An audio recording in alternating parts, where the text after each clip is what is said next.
Wheel of Time fans, lend me your ears. I have really something exciting to share with you right now. We, at Team Dragonmount, have seen the first 6, that's right, count them, 6, 1, 2, 3, 4, 5, 6 episodes of Amazon Prime's Wheel of Time show. And we're free, without spoilers, to talk about it now. So sit down, buckle up, and let's get to it.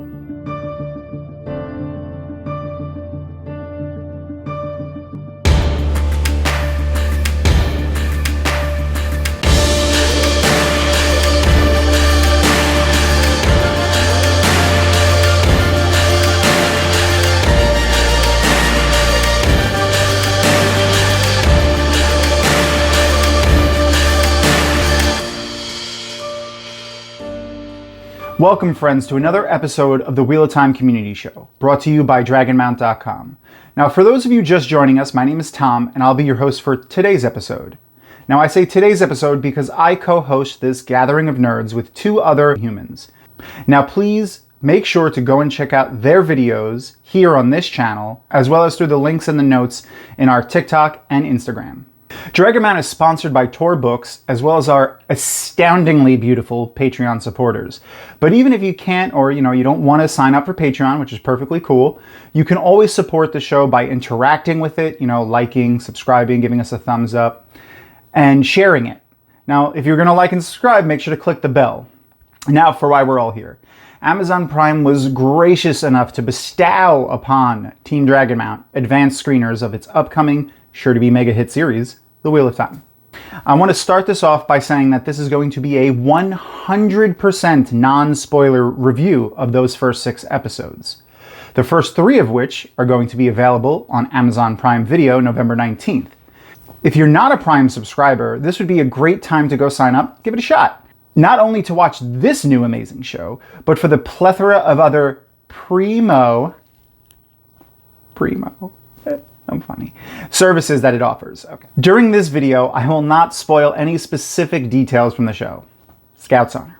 I simply want to convey the feelings of a die-hard Wheel of Time nerd on these first few episodes to other like-minded individuals. That way I can hopefully comfort some of y'all and put some of your fears to rest that, you may have. First up, I want to talk about the casting. Blood and ashes. In my personal feeling, it was spot on for everything I've seen so far.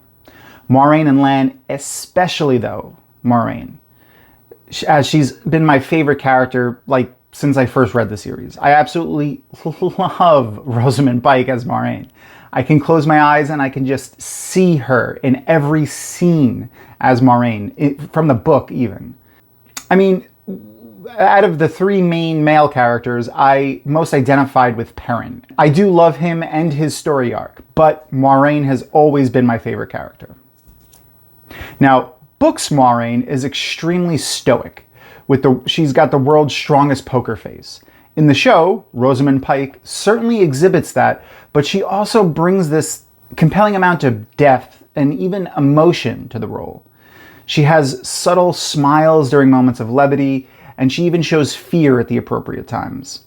If anything, Moiraine's character is strengthened by a performance from a legendary Academy Award-winning actor. Daniel Henney, Zoe Robbins, Madeleine Madden, Marcus Rutherford, Yosha Stradowski, really just everyone is amazing. Even the ancillary characters, though. Abdul Salis, I think I'm saying that correctly, as Valda is just fan-freaking-tastic. I mean, his character is terrible. Absolutely horrible, to be sure. For my Harry Potter fans out there, he gives me serious Dolores Umbridge vibes. As in, this actor is so good at being bad, you just love to hate them. You got to tip your hat, you know what I mean? All of these actors completely embody the characters they're portraying. I can totally see them as the characters from the books. The casting director is just amazing. Rafe to everybody. One group of people I want to talk about are usually the unsung heroes of these types of projects, and that would be the camera, sound, set designers and builders, the VFX and makeup artists, among many others that I'm forgetting to name just because I am not part of the business and I don't know to name them. But there are so many of the behind the scenes cast and crew that really deserve a lot of respect for this. And really just the rest of the cast and crew who we will never get to see on screen. These are the types of folks that are going to give us the beautiful sets that we get to visit. From the streets and the White Tower in Tarvalon all the way to lowly shacks in the Two Rivers. These artists they've truly outdone themselves here. For me though, it's got to be the Trollocs that showcase the raw talent of these folks, but at the same time, really a deep understanding of the Wheel of Time and its content and lore. Just dear light, the Trollocs. It's just perfect. The screen portrayal of them really evokes the feelings of fear that the written word does in the books. There's a particular fight scene in a particular cabin with a particular Trolloc early on that is just done very well. Also, I can't not mention the channeling. I mean, whether it's the fight scenes or just simply heating up a little bit of water, the channeling throughout is just top-notch. It's just top-notch on-screen magic. They did a fantastic job with that. Very well done. It was feeling very true to the source material. And the opening sequence, which you won't get to see until episode 2, is just beautifully done. There's a lot of Easter eggs hidden throughout the opening. Let me know what you could pick out after episode 2 drops. Now, I just want to make a few notes on how the One Power is depicted. First and foremost, it's only referred to as the One Power. Never is saidar or saidin mentioned. So in the 6 episodes that I've seen, at least, there's no mention of those more specific names of saidin and saidar. It's just made clear that men who use the One Power will eventually go mad. Now, visually, I love the details that they give the different threads of power. There's a couple of scenes when Moiraine is winding up for some really big weaves, some powerful weaves, and you can see how the flows are weaving together in subtle differences. Different colors, moving different slightly based off of their element, where fire is a little bit more pinkish and red with flashes. The earth that she uses just appears to be maybe heavier or more substantial. It's very interesting. And you can actually see these differences in weaves as they go from silver into the element that she's kind of using. Of course, you could see them if you pause a million times and go frame by frame like a giant nerd. It's me, I'm the giant nerd.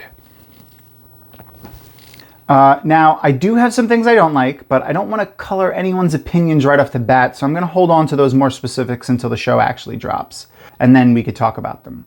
I just don't want you to think that this is a big hype fest over here. My main gripes, though, are mainly with the formatting and pacing, and less so with the meat or the bones of the show itself. I will say that if you're going to tune into this show hoping for a direct scene-for-scene retelling of the books, you're going to be disappointed.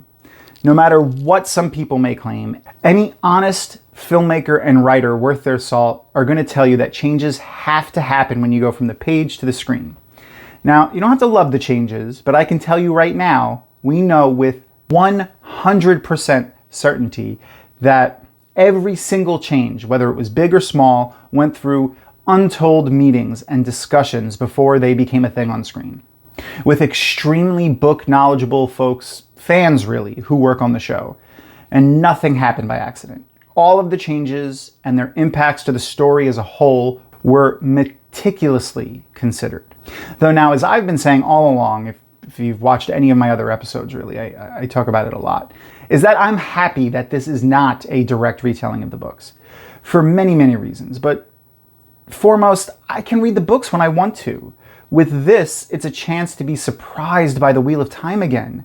We get to watch something that keeps us on the edge of our seats. And I say us, I mean those who might have an inkling at what might be coming, since we read the books. This is new Wheel of Time content. It's something that a lot of us never thought we'd get again prior to the show being announced. Now, that said, I want to be super clear with you, and you could quote me on this. You could take a direct time link and send it to your friends. The first 3 episodes of this show stick pretty damn close to the books.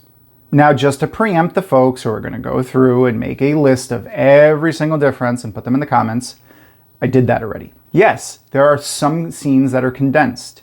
Yes, some characters are shuffled around, but for the most part, this is a straightforward retelling of the Eye of the World where it counts. Moiraine is looking for the Dragon Reborn. There are multiple candidates. She has to hustle them out of Trolloc danger. It's the story we know and love. I promise you.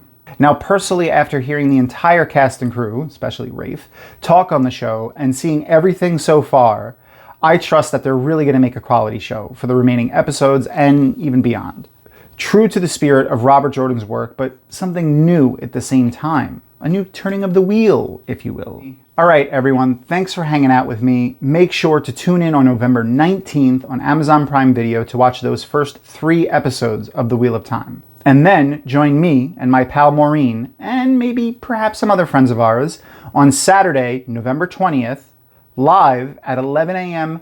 Pacific time on Dragonmount.com's Instagram, where we're going to chat all about those first 3 episodes. It'll be a good time. All right, until next time, everybody. And that's our show. Thank you so much for watching. And as always, please subscribe, hit the like button, give us a thumbs up, or leave us a comment. We love comments, especially positive ones. And if you have any friends that are interested in the Wheel of Time, please share some of our videos with them. And as always, a huge thank you to our sponsor, Tor Books, as well as our amazing Patreon community. And if you are interested in learning about how more of the show is made or some Wheel of Time insights, you too can become a member of the Patreon community. And as always, follow us on Dragonmount with social media. And thank you so much for watching. Until next time, bye-bye.